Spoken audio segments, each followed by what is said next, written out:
Bienvenue pour cette 11e édition de Bienvenue à la Confi, qui marque également la rentrée un peu pour tout le monde, la rentrée parlementaire, pas encore, mais enfin ça y est, on est dans le vif du sujet, et qui me permet de m'adresser de nouveau à vous, après, je l'espère pour la plupart d'entre vous, des congés qui ont été salvateurs, même s'il faut souligner qu'encore trop de Français ne partent pas en congé. J'ai envie de commencer d'abord très certainement par les événements qui se sont déroulés cet été dans ma circonscription, à savoir à la fois un incendie à la plaine Saint-Denis, dans la cave d'un immeuble social, une cité d'immeubles sociaux qui ont coûté la vie à un pompier et mis pendant plusieurs jours des personnes à la rue, et puis bien évidemment fin août, l'incendie qui a sévi dans la cité Thorez, à l'île Saint-Denis, la plus grande tour de la cité Thorez, et dans laquelle 3 personnes ont perdu la vie, à qui j'ai déjà apporté toutes mes condoléances, mais à qui je le refais à travers cette vidéo. Bon, pourquoi je pars sur cette question? Évidemment, d'abord parce que tout le monde peut comprendre les drames humains, les drames familiaux, les drames professionnels, les drames amicaux qui existent quand on parle comme ça de disparition, mais parce que également tout ça se passe dans des logements, dans des immeubles sociaux, et que quelle que soit l'origine de l'incendie, ça touche encore plus fortement des gens qui sont déjà dans des situations de précarité. Et je voudrais commencer par là, au moment où le gouvernement essaye, entre guillemets, d'utiliser la discrimination à des fins de communication pour parler d'autres sujets. Je parle de l'abaya, qui, quoi que soit l'avis des uns et des autres sur cette longue robe, a manifestement représenté 300 personnes à la rentrée sur 12 millions d'élèves qui sont rentrés, et qui permet de mettre sur la table des sujets sur lesquels fleurissent toujours davantage les discours de discrimination, les discours racistes, au détriment des problèmes qui devraient faire la une de l'actualité, parce que c'est ceux que vivent nos concitoyens, et parfois malheureusement de manière vitale. La question du logement en est un. Bon. Et il est maintenant évident que c'est une bombe sociale qui va exploser dans ce pays, tout simplement parce qu'on n'a jamais construit aussi peu de logements sociaux. Le coût du logement pour les foyers est toujours plus fort. La Fondation Abbé Pierre estime que pour les classes populaires, ça peut monter des fois jusqu'à 45% des revenus d'un ménage. Moi je le vois dans ma circonscription, non seulement les gens vivent dans des situations souvent intenables, y compris parfois dans des logements sociaux, dans des situations de taudis. Je l'avais dénoncé pour la tour, notamment Marcel Paul à l'île Saint-Denis. C'est vrai aussi récemment à Saint-Ouen, dans d'autres logements sociaux. Mais en plus de ça, sont sous le coup de projets en rue qui les invitent très souvent à aller habiter toujours plus loin de l'endroit d'où ils vivent, eux et parfois leurs familles, depuis maintenant plusieurs décennies. Donc la question du logement est fondamentale. Voilà, c'est la bombe sociale, c'est peut-être avec la question de l'écologie, le sujet numéro 1 qui touche en tout cas nos concitoyens les plus défavorisés.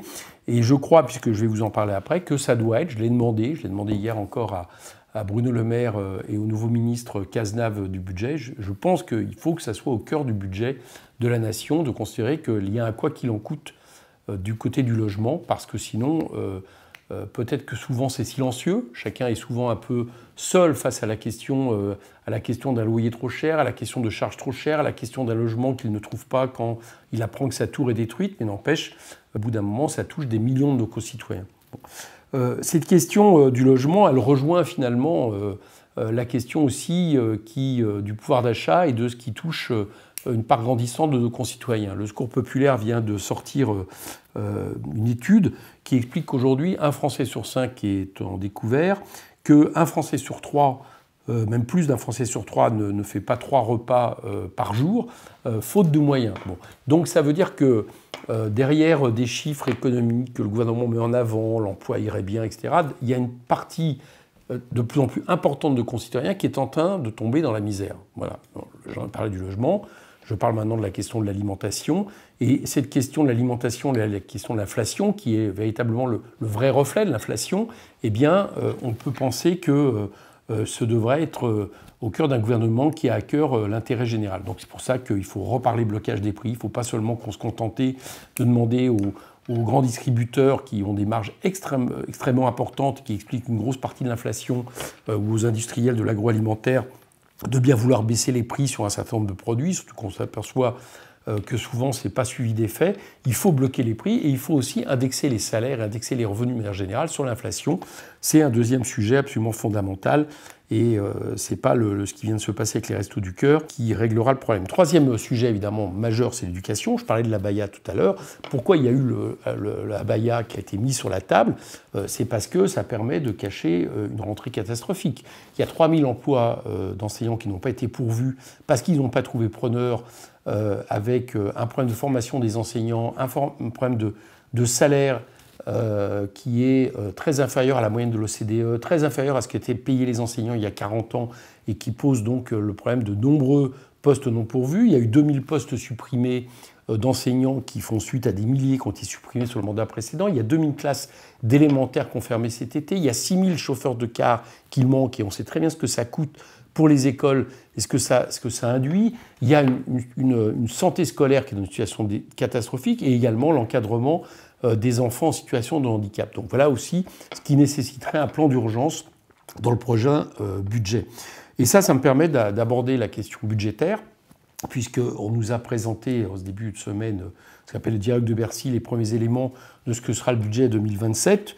Bon, on a un gouvernement qui essaye de tenir une gageure qui, à mon avis, ne peut pas tenir, qui est à la fois de dire oui, c'est vrai, il faut beaucoup d'argent à la transition écologique, plus personne ne peut là-dessus ignorer la question, mais en même temps, il faut avoir comme objectif premier de réduire les déficits au nom des critères de Maastricht, et puis en troisième chose, il faut ne pas augmenter les impôts, bon, y compris les plus riches.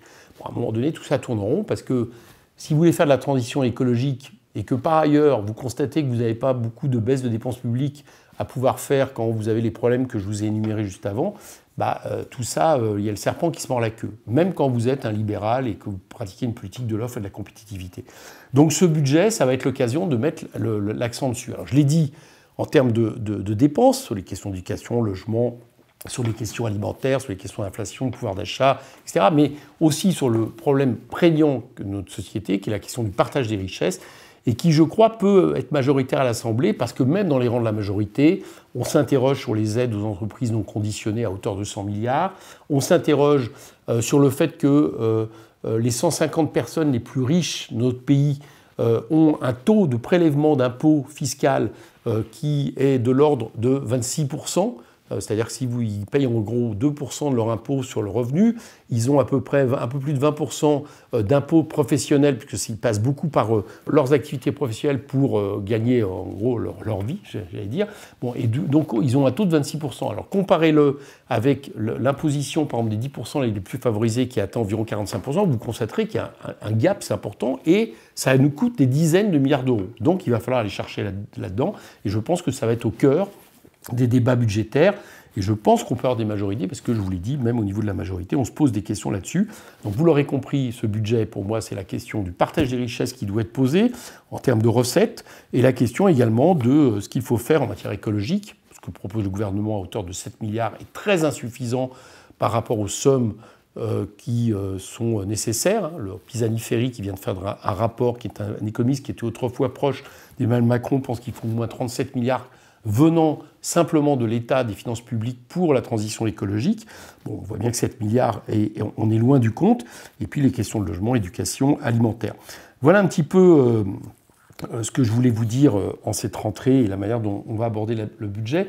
Deux derniers sujets qui touchent les questions des libertés et ce que j'appellerais l'extrême droitisation rampante du personnel politique qui va du macronisme au RN et du gouvernement, qui touche suite notamment au meurtre de Naël, suite cet été au fait que des policiers ont menacé de faire grève ou même ont fait de manière ouverte des faux arrêts maladie pour protester contre le fait qu'un des leurs était en détention provisoire suite à une mort d'une personne à Marseille, et avec un gouvernement qui a suivi ce que disent les syndicats policiers, qui remettaient en réalité en question la justice. Bon, beaucoup de choses inquiétantes qui touchent la question des libertés, qui touche la question du racisme, qui touche la question des violences policières et qui touche la manière dont, dans ce pays, de plus en plus, sans même qu'ils soient au pouvoir, ce sont les idées de l'extrême droite qui donnent le là. Bon.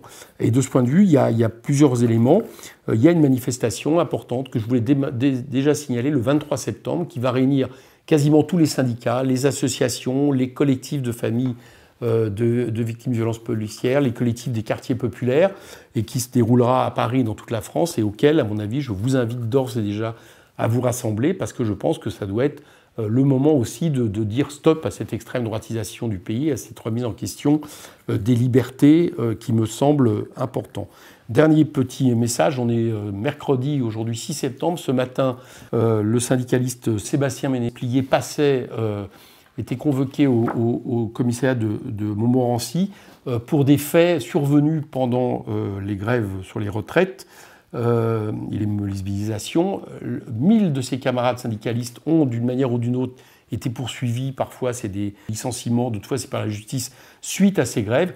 Et là aussi, j'allais dire que c'est aussi des choses sur lesquelles, là aussi, il y a une remise en question des libertés. Et puis, montrer que c'est un certain ordre social que veut imposer ce gouvernement. Il ne faut pas se laisser faire, raison pour lesquelles je suis évidemment solidaire avec lui. Voilà. Alors je ne voudrais pas oublier la question de la solidarité internationale, parce que c'est aussi des sujets qui me préoccupent, et notamment du droit des peuples à disposer d'eux-mêmes et à avoir un État déjà, et puis éventuellement même une politique qui ne soit pas dépendante du bon vouloir de telle ou telle puissance. En premier lieu, sur les droits des peuples, il y a le droit des peuples palestiniens à disposer d'un État.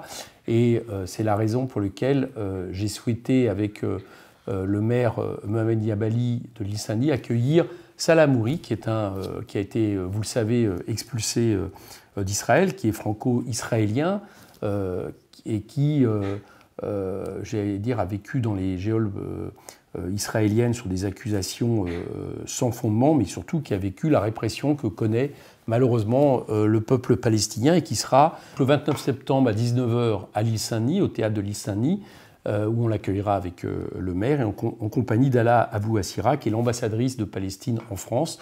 Donc ce sera un moment important dans cette ville qui est jumelée avec une ville palestinienne.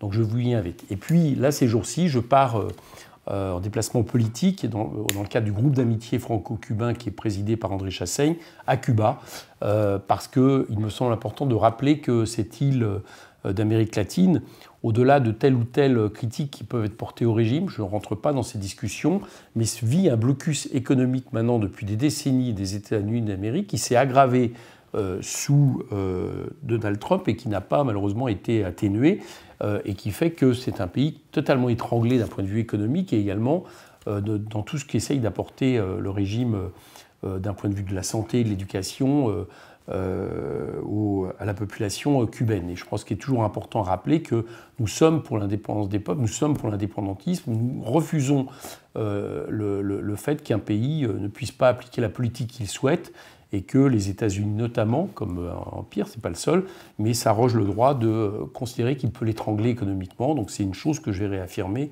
sur place et qui, je crois, est très largement transpartisan en France comme revendication. Voilà le sujet de ces quelques jours.